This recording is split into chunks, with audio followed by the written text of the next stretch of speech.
গণ অভ্যুত্থান যুক্তিসঙ্গত, বৈধ ও আন্তর্জাতিকভাবে স্বীকৃত বলে মন্তব্য করেছেন প্রধান উপদেষ্টা ডক্টর মোহাম্মদ ইউনূস। মঙ্গলবার সন্ধ্যায় জুলাই ঘোষণাপত্র পাঠ করতে গিয়ে তিনি এই মন্তব্য করেন।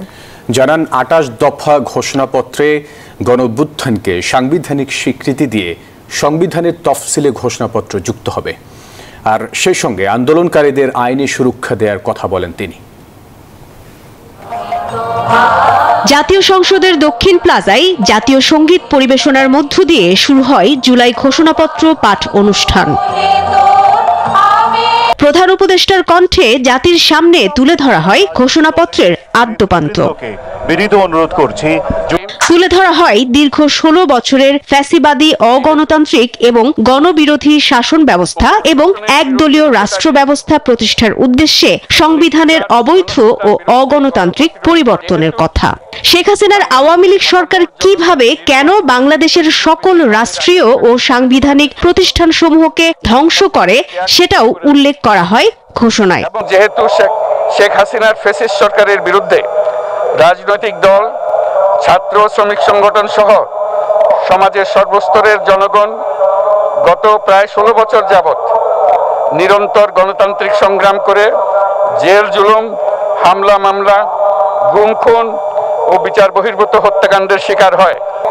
ফ্যাসিস্ট শক্তির বিরুদ্ধে অদম্য ছাত্র জনতার অভ্যুত্থানে রাজনৈতিক দল, ধর্মীয়, সামাজিক, সাংস্কৃতিক, পেশাজীবী, নারী ও শ্রমিক সংগঠন সমূহ সমাজের সকল স্তরের মানুষ যোগদান করে। কিভাবে বাংলাদেশে বিদেশি রাষ্ট্রের অন্যায় প্রভুত্ব, শোষণ ও খবরদারিত্বের বিরুদ্ধে এদেশের মানুষের ন্যায়সঙ্গত আন্দোলনকে বহিঃশক্তির তাবেদার আওয়ামী লীগ সরকার নিষ্ঠুর শক্তি প্রয়োগের মাধ্যমে দমন করে, তারও দলিল হয়ে থাকবে এই ঘোষণাপত্র। স্বাস্থ্যকর অল টাইম হানিকম, সব সময় অল টাইম হেলদি লাইফ। অবৈধভাবে ক্ষমতা অব্যাহত রাখতে আওয়ামী লীগ সরকার ৩টি প্রহসনের নির্বাচনে এদেশের মানুষকে ভোটাধিকার ও প্রতিনিধিত্ব থেকে বঞ্চিত করে। সেজন্য বাংলাদেশের জনগণ সুশাসন ও সুষ্ঠু নির্বাচন, ফ্যাসিবাদী শাসনের পুনরাবৃত্তি রোধ, আইনের শাসন এবং অর্থনৈতিক ও সামাজিক ন্যায় বিচার নিশ্চিত করার লক্ষ্যে নিয়মতান্ত্রিক উপায়ে বিদ্যমান সংবিধান ও সকল রাষ্ট্রীয় সাংবিধানিক প্রতিষ্ঠানের গণতান্ত্রিক সংস্কার সাধনের অভিপ্রায় ব্যক্ত করেছে এই ঘোষণাপত্রে।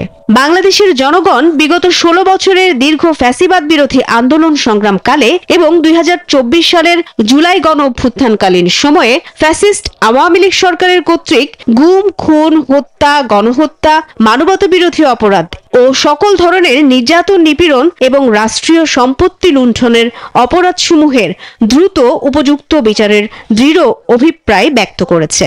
বাংলাদেশের জনগণ যুক্তিসঙ্গত সময়ে আয়োজিতব্য অবাধ ও সুষ্ঠু ও নিরপেক্ষ একটি নির্বাচনের মাধ্যমে গঠিত জাতীয় সংসদে প্রতিশ্রুত প্রয়োজনীয় সাংবিধানিক সংস্কারের মাধ্যমে দেশের মানুষের প্রত্যাশা, বিশেষত তরুণ প্রজন্মের আকাঙ্ক্ষা অনুযায়ী আইনের শাসন ও মানবাধিকার, দুর্নীতি, শোষণমুক্ত, বৈষম্যহীন ও মূল্যবোধ সম্পন্ন সমাজ এবং গণতান্ত্রিক রাষ্ট্র ব্যবস্থা প্রতিষ্ঠার অভিপ্রায় ব্যক্ত করেছে।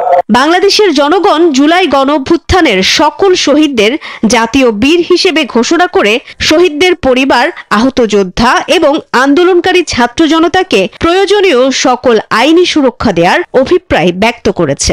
ছাত্র গণ অভ্যুত্থানের ২০২৪-এর উপযুক্ত রাষ্ট্রীয় সাংবিধানিক স্বীকৃতি প্রদান করা হবে এবং পরবর্তী নির্বাচনে নির্বাচিত সরকারের সংস্কারকৃত সংবিধানের তফসিলে এই ঘোষণাপত্র সন্নিবেশিত করা হবে এবং ৫ই আগস্ট ২০২৪ সালে গণ অভ্যুত্থানে বিজয়ী বাংলাদেশের জনগণের আকাঙ্ক্ষার প্রতিফলন হিসেবে এই ঘোষণা প্রণয়ন করা হলো। মারুফা রহমান, নিউজ 24, ঢাকা।